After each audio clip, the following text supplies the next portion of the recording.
From the order. Remain seated. Court's now in session.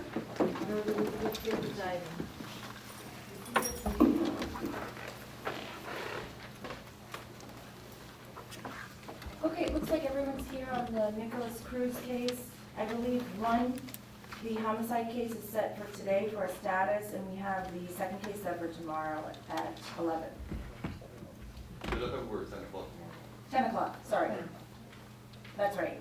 So as far as today goes, I've received the two recent motions filed on behalf of Mr. Cruz, and what I'd like to do today is find out exactly how long each side needs for the hearing and set the hearing. Coordinated. Which one, Your Honor? Talking about the closure? Correct. We just need, we're gonna respond. Okay. That's that, 2 weeks, we should be enough. Can we do it on July 26th? That's a little bit shy of 2 weeks. I think for the response? For the Yeah, hearing? the hearing. The reason being is I don't think we can really set any preliminary hearings until I hear that motion. Okay. But if you all need longer, just tell me. Judge, I don't know about the response, but the July 26th gave Erman on behalf of Mr. Cruz, we have depositions from 9:30 to 4:30 on that particular day. How long, is that enough time for you all to file, We the just response? need 2 weeks to file the motion. We can have the hearing soon after that. Okay. So if I give you till the 27th, that's 2 weeks from today, to file a response, and then, you know what, I think I forgot to have everyone announce for the record. Mike Satz, we have to say Florida. Coach, going to have to see. Judge, if I can interrupt just for a second. Sure. We're getting messages that the Zoom link is not working and the victims' families are trying to watch. Okay. Thank you for letting me know.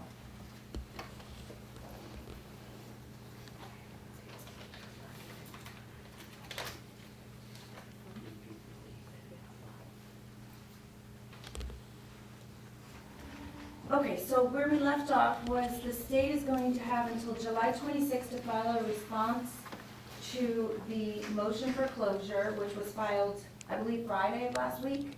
And then we're going to have a hearing shortly thereafter, but I need to know, first of all, if either party is calling any witnesses, how long you need for the testimony, and then how long you need for the argument, so that I can set aside an appropriate amount of time. And also, I believe the media is going to be joining in that hearing. Yes, sir. Okay. And do you know whether or not you're going to call any witnesses and about how long you would need for argument? And if you intend to file, I think you all already filed a response. My colleagues for different news organizations did. Dan McElroy, Your Honor, I'm representing the Sun Sentinel, the Miami Herald, Associated Press, New York Times, Gannett, and TechNet. Okay. Today. So we will also be filing a written response to the Okay. motion. And is the 26th enough time? Yes, it is, Your Honor. Okay, so if we have everything filed by the 26th, then I'll start with the state, and then I'll go with the defense, and then I'll ask the media how long they need. If you know, for the hearing. For the hearing? I mean, if we need 4 hours, I don't want to set aside 30 minutes for the reverse. I wouldn't think, well, I don't know about, I can't speak for the media. Right. But for the state, 2 hours maybe? But is that just for your part? Yeah, just our opposition, yeah. Okay, and who's my point man over here, point woman? Mrs. Curtis? We won't be calling witnesses, but that's 2 hours would be plenty of time, I would think, for at least. Is that separate and apart from the state? No, not 2 additional hours. No. Okay, and what about from the media?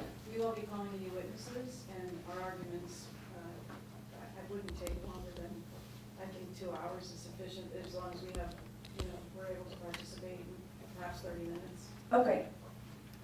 So if I set it for 2 hours, that's enough time, you think, for each, both sides, and then also for the media? Yeah, that's more than enough time for the state, 2 Okay. hours. I don't know if we'll need that much. Okay, so what about, are there any other motions that we can hear the same day? outstanding motions? Well, there's the outstanding, it's been outstanding, the swastika motion.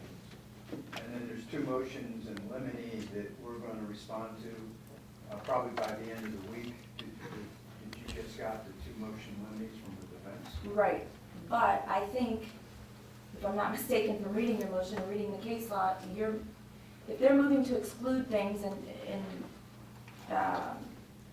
those things could possibly be excluded, then I think their motion is saying they don't want the media in for the motion, on their motion to exclude certain things. Right, I thought you said it after the, No, I meant, is there any other hearings that we could do that same day, so that while we're all here, we can get a few things done? well, I would guess it would depend on your rule. Okay, all right, fair enough. I didn't know if there was something that had nothing to do with what could possibly be inadmissible evidence or not.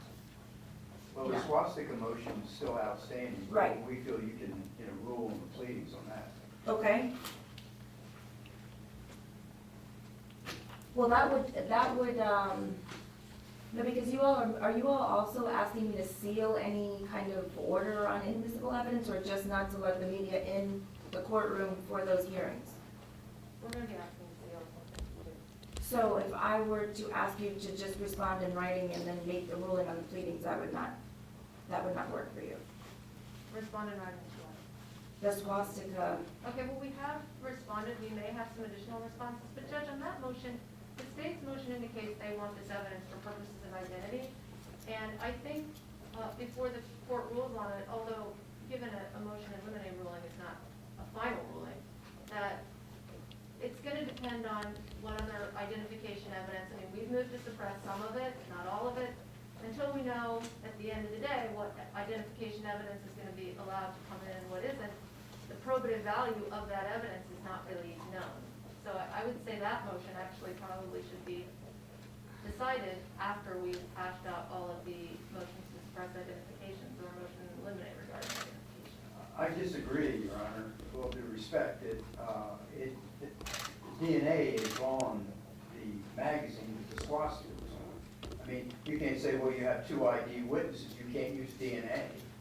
I mean, we have to prove identity beyond a reasonable doubt, and it's evidence left at the scene.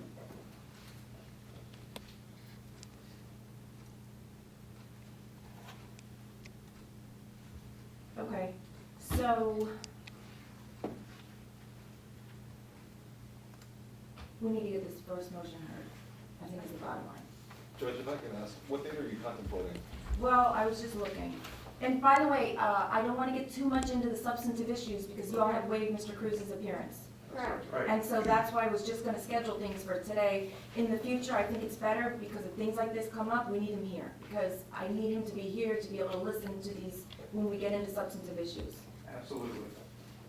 So from this point forward, unless it is only a scheduling type thing, I'm not going to allow you to waive his appearance, like a blanket appearance. We did that, a blanket waiver. We did that via Zoom because it was a little bit different. But now that we're getting closer to the trial and things are coming up without even probably anyone meaning to, because we're talking about scheduling, we're getting into this, I think he needs to be here for this. So let me just look and see. So if the response is due the 26th, what about August 10th? Do you all still have a certain day that you're conducting the positions, or the week of August 10th, at some time that week? Does that work? Judge, Ms. McNeil is out the 12th and 13th. Okay, how about the 9th, 10th, or 11th? Judge, we have that position scheduled all day tonight. The 10th? Can we do, I'm sorry, can we do the 11th instead? Is the 11th okay with the state and with the media? So far, the 11th is already made. Okay. Is 11th all right with you? All right, yeah, 11th's good. Okay, and we'll do that at 1:30. And I'll set aside the afternoon. And I think, without getting into the substantive arguments, on that day, I've read the case law that the public defender has cited. I will have read everything. I'll be prepared to rule that day, so that in the event that I deny the motion, Well, either way, if I deny or I grant it, we can set the hearings and move forward on that day, so be prepared, please. And I would remind everyone that this case needs to take priority. It's gonna be inconvenient, but we have to get this done, and I need everyone to keep their schedules open. This has to be a first priority for everyone. It's gonna take up a lot of time, and there's a lot of motions and a lot of hearings that are gonna have to be had, but we need to get going on this, so. Please be as flexible as you can and be prepared to have to cancel other things. Because if I have to accommodate, 42 lawyers or however many lawyers are on the case, plus everybody else, we'll never get through it. So this needs to be number one or number two in everyone's life. I'll say number two, family's number one.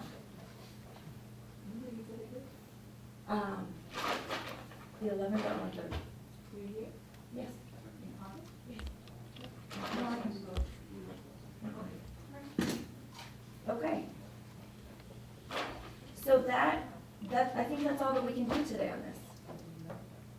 Unless you want to discuss, when their mental health experts are going to be giving to us their name, if they're going to use any, so we can start preparing.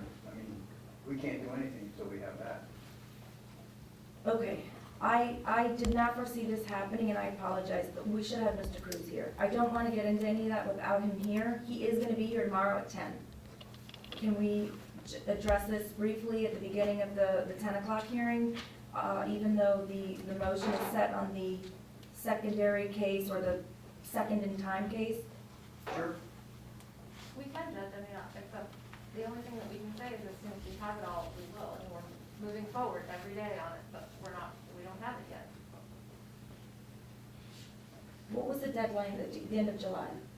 July 31st. Okay, so you don't have anything yet? Not yet.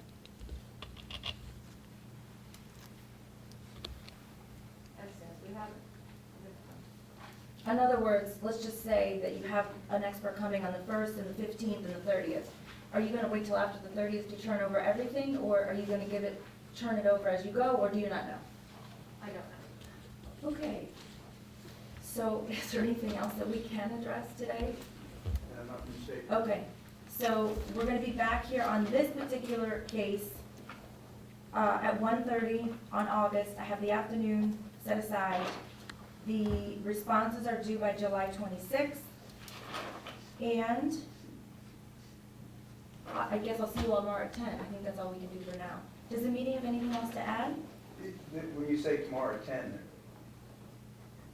it's no need for us to be here on the murder case, right? No, in keeping in mind that it's not always clear to me which lawyers are on which case because you all kind of work together. So I know Ms. Schneider is the point person Right. on the battery case, and That's me, Judge.